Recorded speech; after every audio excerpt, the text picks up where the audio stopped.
유대인의 성취, 저는 그 중심에 유대인의 글쓰기가 있다라고 생각을 합니다. 여러분들이 아는 모든 유대인의 특별함은 유대인의 글쓰기의 결과물들을 통해 만나게 되었다라고 하는 사실들. 안녕하세요. 2000년 유대인 글쓰기 비법의 저자 장대현 작가입니다. 이번에 새롭게 책을 출간하게 되어서 기념으로 여러분들에게 인사를 드릴 겸 해서 책을 쓰게 된 어떠한 그런 동기, 그리고 책을 통해 여러분들과 나누고 싶었던 이야기들에 대해서 간략하게 요점 정도를 전달하는 영상을 찍어보려고 합니다. 유대인과 관계돼서 수많은 책들이 나와 있죠. 질문법, 독서법, 그리고 최근 한 5년 가까이 많은 이들에게 관심을 가져왔던 하브루타. 그런데 이제 유대인과 관계돼서 글쓰기라고 하는 것을 단행본으로 집중적으로 다뤘던 책은 우리나라에 단 한 권도 없습니다. 아마존에서도 영문이나 외국어로 된 책들 가운데 유대인을 글쓰기라고 하는 것을 통해서 다루었던 단행본 책은 없다고 이 책을 저한테 제안했던 그런 출판 편집장이 이야기하더라고요. 그러다 보니까 좋은 콘텐츠라고 하는 것은 저 스스로도 그 말을 듣는 순간 인정하게 됐고요. 출판사의 제안을 받아서 이제 책 저술에 들어갔습니다. 계약서에 사인을 했죠. 여러분들 어떤 그 책을 한 권 쓰려면 단순히 내 머리에서 나온 어떤 그 창의적인 생각만 가지고 쓸 수 있는 것은 아니지 않겠습니까? 수많은 정보들을 모아야 되겠죠. 독서의 과정이 있어야 됩니다. 인터뷰도 있어야 되고요. 때로는 수많은 다큐, 수많은 영상을 통해서 어찌되었든 간에 정보를 모아나가는 과정도 있어야 됩니다. 그것을 종합해야 되고요. 그런데 이 책을 준비하는 과정 속에서 유대인의 글쓰기와 관계돼서는 참조할 만한 책이 한 권도 없었습니다. 가장 큰 어려움이었죠. 그러다 보니까 유대인의 역사에 집중할 수밖에 없었습니다. 유대인의 역사의 이야기들을 쭉 흐른 가운데 드문드문 그리고 조각조각 흩어져 있던 유대인의 글쓰기와 관계된 이야기들을 찾아낼 수 있었습니다. 이 책은 1부와 2부로 나눠져 있는데요. 1부는 당신이 지금 당장 글쓰기를 시작해야 하는 20가지 이유라고 하는 제목을 달았습니다. 가제로는 유대인에게 배우는 글쓰기 태도인데요.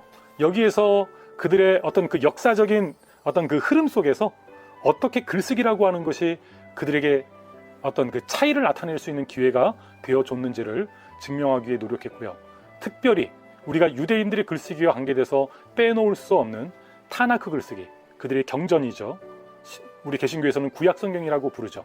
그리고 그 타나크 가운데서도 또 토라라고 하는 그들에게 가장 중요한 경전, 그리고 또 그들의 그 구전, 율법을 통해서 그들의 삶의 적용점을 공부해 나가는 탈무드라고 하는 그 책, 타나크 글쓰기에 있어서 자연스럽게 탈무드 글쓰기라고 하는 것을 살필 수가 있었습니다. 그리고 많은 사람들에게 요즘 관심의 대상이 된 하브루타라고 하는 것도 마찬가지입니다.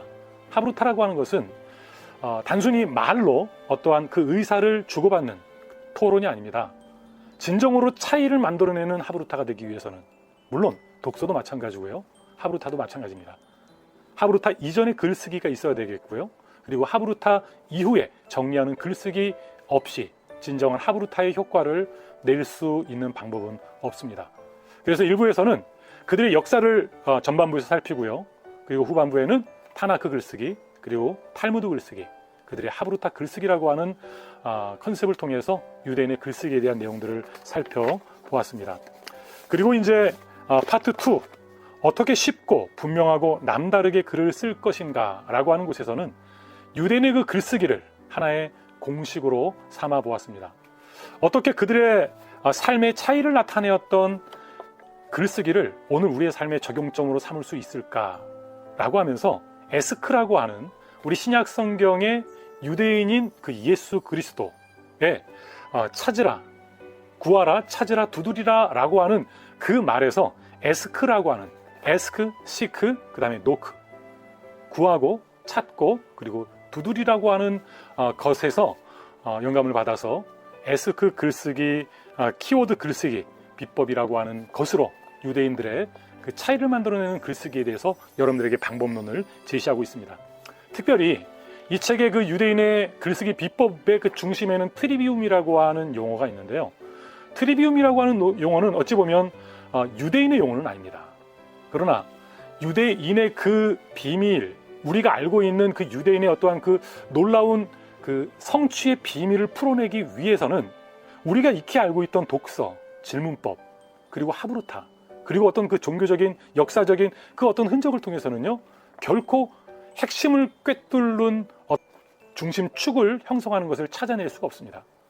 그러면 왜 유대인의 독서는 다르고 그들의 질문법과 하브루타와 역사, 종교적인 그들의 관습은 왜 그들에게 그렇게 결정적으로 차이를 만들어내는 요소가 되었는가?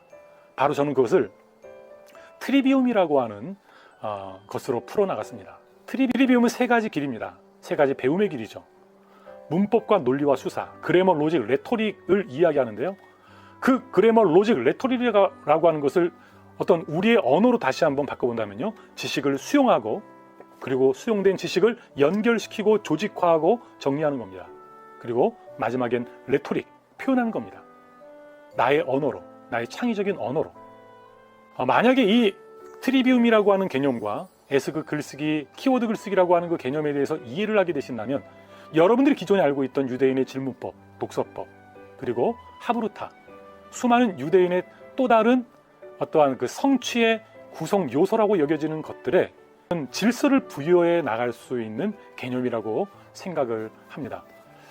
글쓰기라고 하는 것은 독서와 질문과 하브루타, 그 어떤 것보다도 우리의 트리비움의 역량, 지식을 수용하고 그리고 수용된 지식을 연결시키고 조직화하고 그리고 마지막 나의 언어로, 나의 개념으로, 나만의 정의로 창의적인 어떠한 그 표현을 해내는 데까지 나아가는 데 있어서 글쓰기를 넘어서는 다른 수단과 방법은 그 어디에서도 찾을 수가 없습니다. 유대인의 성취, 저는 그 중심에 유대인의 글쓰기가 있다라고 생각을 합니다. 여러분들이 아는 모든 유대인의 특별함은 유대인의 글쓰기의 결과물들을 통해 만나게 되었다라고 하는 사실들, 조금만 생각해 보신다면 아시게 될 거라 생각합니다. 제가 예상하기로는 지금 2021년도 이제 중반을 막 넘어섰는데요. 아마 내년 이후로부터 유대인 글쓰기와 관계된 책들이 연이어서 나오지 않을까 생각을 합니다. 바로 그 부분에 있어서 제가 첫 책이 되었다라고 하는 그것만으로도 충분히 의미가 있고요. 그리고 이것을 통해서 여러분들이 도움을 받는다면 저자로서 가장 큰 즐거움이라고 생각합니다. 예, 이야기가 길어졌습니다. 다음에 또 다른 콘텐츠로 찾아뵐 것을 약속드리며 이만 인사드리겠습니다. 안녕히 계세요.